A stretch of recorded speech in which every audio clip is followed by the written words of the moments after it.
Selamat datang di pembahasan mendalam kita. Coba bayangin deh, Anda bisa menyelesaikan semua pekerjaan penting, lalu pulang tepat jam 5 sore setiap hari, tanpa cemas, tanpa merasa ada yang ketinggalan. Terdengar seperti mimpi ya? Mustahil kan?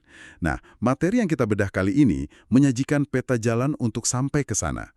Kita akan fokus ke aturan keempat dari buku Deep Work, Kuras Hal-Hal Dangkal.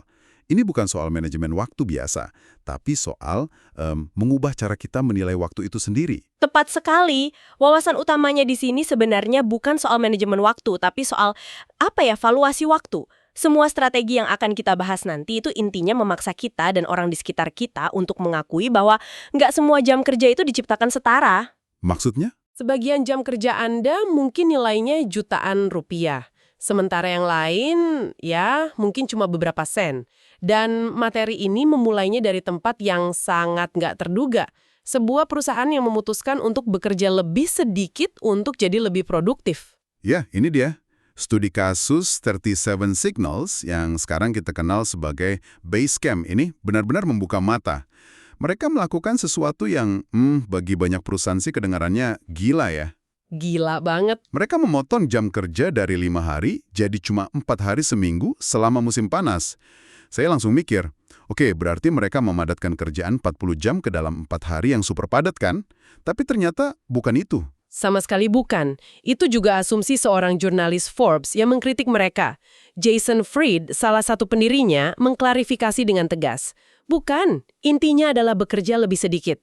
Oh, jadi beneran lebih sedikit jam kerjanya? Betul, mereka hanya bekerja 4 hari, sekitar 8 jam sehari. Dan yang paling mengejutkan, jumlah pekerjaan berkualitas yang mereka selesaikan tetap sama. Tunggu, gimana itu bisa terjadi? Bekerja lebih sedikit tapi hasilnya sama persis. Secara logika rasanya nggak masuk akal. Apa rahasianya? Jawabannya, menurut Fried, adalah dengan memeras lemak dari minggu kerja. Memeras lemak?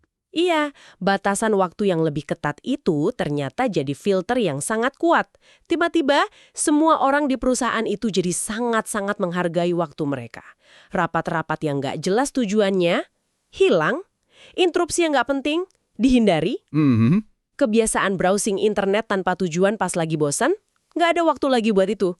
Semua lemak atau pekerjaan dangkal itu terpotong secara alami. Ternyata pekerjaan dangkal yang selama ini mengisi hari-hari mereka itu nggak sepenting yang dikira ya.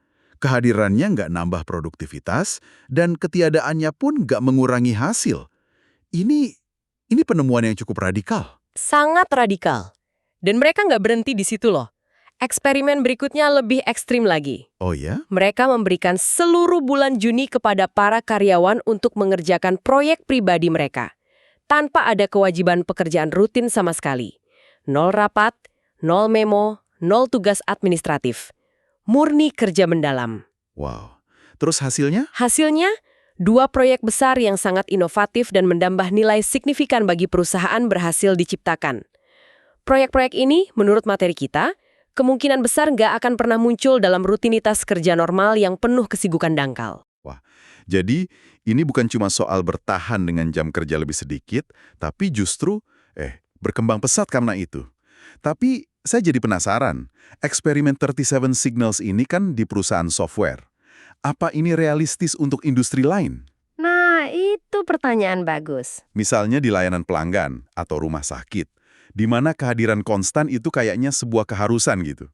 Tentu saja penerapannya harus disesuaikan. Poin utamanya bukan meniru mentah-mentah sistem 4 hari kerja. Poin utamanya adalah prinsip di baliknya, bahwa sebagian besar dari apa yang kita sebut kerja sebenarnya adalah kesibukan yang nggak produktif. Oke. Setiap industri pasti punya lemaknya sendiri. Mungkin di rumah sakit bukan mengurangi jam jaga, tapi gimana caranya mengurangi waktu dokter dan perawat untuk urusan administrasi yang berulang-ulang supaya mereka bisa lebih fokus ke pasien. Prinsipnya tetap sama, kurangi yang dangkal untuk memberi ruang pada yang mendalam. Oke, jadi 37 Signals ini bukti konsepnya. Sekarang, gimana kita sebagai individu bisa menerapkan ini, apalagi kalau kita bukan pemilik perusahaan? Disinilah kita masuk ke strategi-strategi praktisnya. Dan yang pertama, jujur aja, kedengarannya sangat menekan. Iya, Jadwalkan setiap menit hari Anda. kedengarannya memang begitu ya. kayak memasang borgol pada diri sendiri.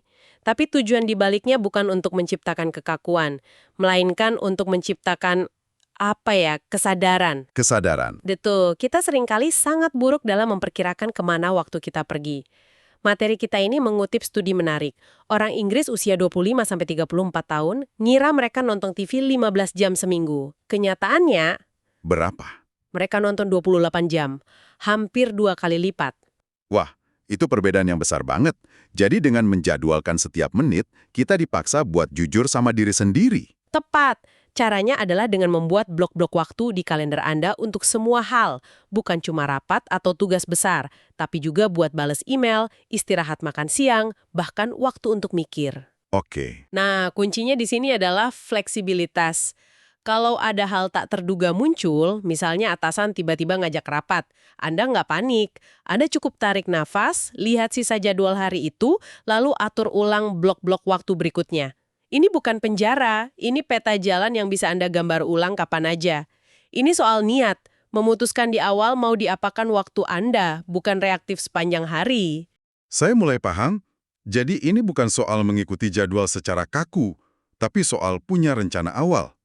Jadi kalau ada gangguan, kita bisa kembali ke rencana itu dengan sadar. Bukan hanyut gitu aja. Persis. Oke, itu alat untuk mengelola waktu. Tapi gimana kita tahu tugas mana yang layak masuk ke jadwal itu dan mana yang harusnya kita singkirkan? Nah, strategi kedua ini kayaknya menjawab itu. Kuantifikasi kedalaman setiap aktivitas. Nah, ini adalah alat ukur yang sangat cerdas untuk mulai melakukan valuasi waktu tadi. Metriknya sederhana tapi sangat kuat.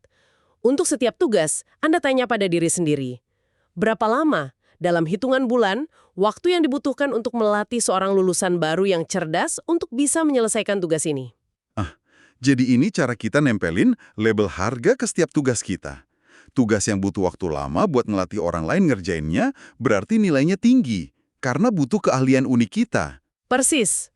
Mari kita lihat contoh dari materi kita. Tugas pertama, menyusun email strategis untuk ngajak kolaborasi dengan seorang pakar di bidang Anda. Berapa lama melatih lulusan baru untuk bisa melakukan ini? Wah, bisa bertahun-tahun sih. Mungkin butuh bertahun-tahun untuk membangun keahlian, reputasi, dan jaringan supaya email itu punya bobot dan ditanggapi. Ini jelas kerja mendalam. Oke, masuk akal. Lalu contoh kedua, membuat presentasi PowerPoint untuk laporan penjualan kuartalan. Gimana tuh? Mungkin formatnya udah ada, datanya juga udah tersedia. Lulusan baru yang cerdas mungkin cuma butuh 1 atau 2 bulan untuk belajar prosesnya dan bisa ngerjain dengan baik. Berarti ini pekerjaan dangkal. Benar. Contoh ketiga, ikut rapat rutin perencanaan proyek.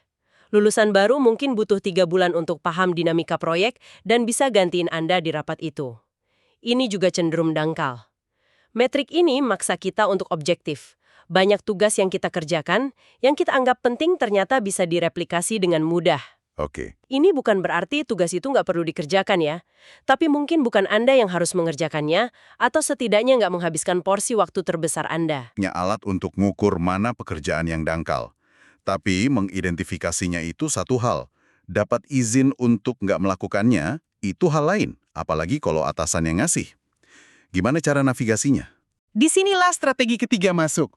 Minta anggaran pekerjaan dangkal pada atasan Anda. Wah, ini kedengarannya agak berisiko. Caranya bukan dengan menolak pekerjaan, tapi dengan membuka dialog strategis. Anda bisa datang ke atasan dan memulai percakapan seperti ini. Melihat peran dan keahlian saya, supaya saya bisa memberikan nilai maksimal untuk perusahaan, berapa persen sih waktu saya yang idealnya dialokasikan untuk tugas-tugas yang lebih administratif atau dangkal? Wah, itu cara membingkai yang cerdas banget. Bukan bilang saya nggak mau ngerjain ini, tapi gimana kita bisa memaksimalkan kontribusi saya? Tepat, tujuannya adalah menyepakati sebuah angka, misalnya 20% atau 30%. Angka ini jadi anggaran Anda. Ketika ada permintaan tugas dangkal baru yang akan bikin Anda melebihi anggaran, Anda punya dasar buat diskusi. Oh, oke. Anda bisa bilang, baik saya bisa kerjakan ini, tapi ini akan membuat alokasi waktu saya untuk pekerjaan dangkal jadi 40%. Tugas mendalam mana yang sebaiknya kita prioritaskan ulang untuk mengakomodasi ini? Ini memaksa atasan untuk menghadapi realitas ekonomi. Seperti yang disebutkan di materi kita, membayar seorang profesional yang sangat terlatih dengan gaji tinggi untuk habisin 30 jam seminggu balasin email, itu kan pemborosan sumber daya yang luar biasa. Dan kalau Anda seorang freelancer atau wirausahawan, ini jadi semacam kontrak dengan diri sendiri ya. Persis. Untuk jujur seberapa banyak waktu sibuk Anda yang sebenarnya nggak menghasilkan pendapatan atau nilai jangka panjang. Tepat sekali. Ini alat akuntabilitas, baik untuk orang lain maupun diri sendiri. Oke, ini semua strategi yang kuat, tapi butuh disiplin tinggi. Ada nggak ya satu kebiasaan yang bisa maksa kita menerapkan semua ini secara otomatis? Kayaknya strategi keempat ini jawabannya. Selesaikan pekerjaan Anda pukul 17.30, tanpa kompromi. Ini dia meta kebiasaan yang disebut Fixed Schedule Productivity. Alih-alih bertanya, berapa banyak waktu yang saya butuhkan untuk menyelesaikan semua pekerjaan ini, Anda membaliknya. Gimana tuh? Anda bertanya, dengan waktu yang terbatas ini, pekerjaan apa yang paling penting yang bisa saya selesaikan? Anda menetapkan batas akhir yang tegas, lalu bekerja mundur dari sana. Materi kita kan ngasih perbandingan yang kontras banget ya antara dua profesor. Ada Tom yang kerja 12 jam sehari, selalu kelihatan sibuk, tapi kalau dianalisis, cuma 1,5 jam yang benar-benar dipakai buat pekerjaan nyata. Iya, sisanya habis untuk kesibukan dangkal. Dan di sisi lain ada Radhika Nagpal, seorang profesor di Harvard. Dia komitmen untuk pulang tepat waktu demi keluarganya, jadi jam kerjanya sangat terbatas. Tapi, dia justru jadi salah satu yang paling produktif dan berhasil meraih tenure. Terus gimana caranya? Dengan menjadi sangat kejam dalam memangkas sumber pekerjaan dangkal. Misalnya, dia membatasi diri cuma melakukan 5 perjalanan dinas setahun, jauh di bawah rata-rata akademisi lain. Batasan waktu yang tegas itu maksa dia untuk terus bertanya, apakah ini benar-benar cara terbaik untuk menggunakan waktu saya yang sangat terbatas? Jadi produktivitas jadwal tetap ini sebenarnya memaksa kita untuk melakukan kuantifikasi kedalaman tugas secara naluriah kan? Karena kalau enggak, waktunya nggak bakal cukup.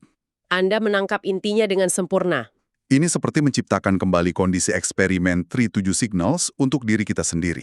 Betul, ini adalah forcing function atau fungsi pemaksa yang paling efektif. Oke, kita sudah bahas strategi-strategi besarnya. Sekarang mari kita bahas musuh besar kita semua. Sumber pekerjaan dangkal terbesar, email. Materi ini punya satu bab khusus tentang cara menjadi sulit dihubungi, yang kedengarannya sedikit provokatif. Provokatif tapi sangat praktis. Tips pertama adalah buat pengirim melakukan lebih banyak usaha. Idenya adalah pasang filter supaya nggak semua orang bisa dengan mudah membuang pekerjaan ke kotak masuk Anda. Oke. Penulis buku ini misalnya nggak menyediakan alamat email publik. Orang harus nyari dan biasanya diarahkan ke FAQ atau media sosial dulu, yang seringkali udah menjawab pertanyaan mereka. Jadi pada dasarnya kita harus bikin orang lain sedikit menderita dulu sebelum bisa hubungin kita. Terdengar agak arogan ya, tapi saya mulai melihat logikanya sih. Ini kayak masang penjaga di depan pintu fokus kita. Tepat. Contoh lain yang lebih ekstrim, ada konsultan bernama Clay Herbert. Dia minta calon klien untuk ngisi survei singkat dan bayar biaya kecil hanya untuk ngirim email pertanyaan. Tujuannya bukan uangnya, tapi untuk nyaring mana orang yang serius dan mana yang cuma iseng. Menarik. Lalu tips kedua, ini favorit saya. Bekerja lebih keras saat mengirim atau membalas email. Ini pendekatan berbasis proses. Ya, ini mengubah total cara kita berinteraksi dengan email. Jangan cuma balas cepat untuk lempar bola lagi ke pengirim.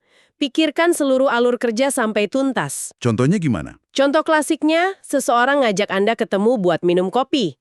Balasan dangkal itu kan, boleh, kapan bisa?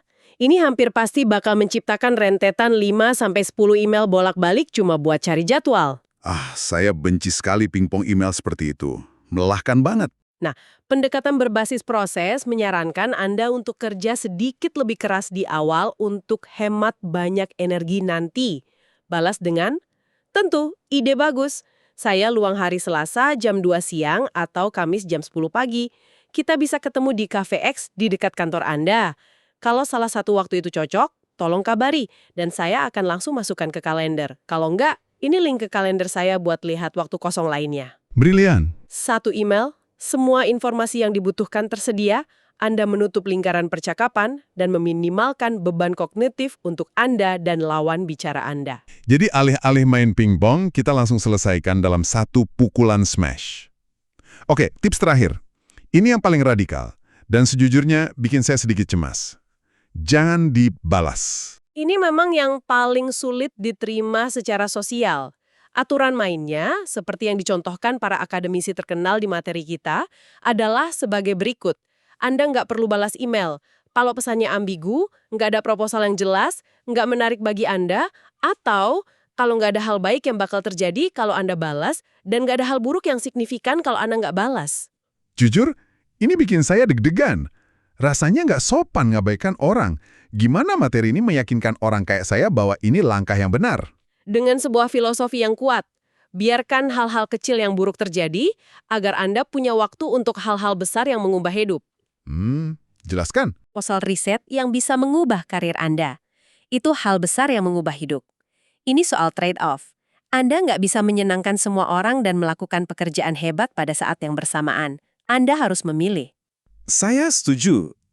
Ini tentang strategi. Tapi saya rasa ada juga pergeseran identitas di sini. Kita sering banget menganggap sibuk dan responsif itu sama dengan penting atau produktif. Strategi-strategi ini, terutama yang terakhir, maksa kita buat mendefinisikan ulang nilai kita. Ya, betul sekali. Bukan dari seberapa cepat kita balas email, tapi dari hasil kerja mendalam yang kita ciptakan. Itu rangkuman yang sangat tajam. Inti dari semua aturan ini adalah pergeseran pola pikir.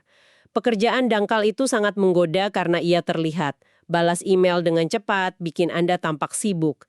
Duduk di banyak rapat bikin Anda merasa terlibat. Tapi nilainya, kalau kita jujur mengukurnya, seringkali sangat kecil. Benar. Ini bukan tentang menjadi malas atau tidak peduli. Ini tentang menjadi sangat strategis dengan aset Anda yang paling berharga, waktu dan perhatian. Eksperimen 37 Signals membuktikan sebuah perusahaan bisa berkembang pesat justru dengan mengurangi jam kerja dangkal. Mereka nggak kehilangan produktivitas, sebaliknya, mereka dapat inovasi. Jadi pada akhirnya pertanyaan untuk Anda adalah gimana Anda bisa memulai eksperimen 37 Signals versi Anda sendiri mulai besok. Nah, sebagai penutup, coba lakukan latihan pikiran ini untuk Anda.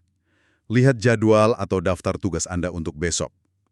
Bayangkan ada keadaan darurat dan Anda benar-benar harus selesai bekerja pukul 5 sore, tanpa terkecuali. Tugas mendesak pertama apa yang akan langsung Anda coret dari daftar Anda? Jawaban atas pertanyaan itu mungkin akan memberitahu Anda banyak hal tentang betapa pentingnya tugas tersebut sebenarnya.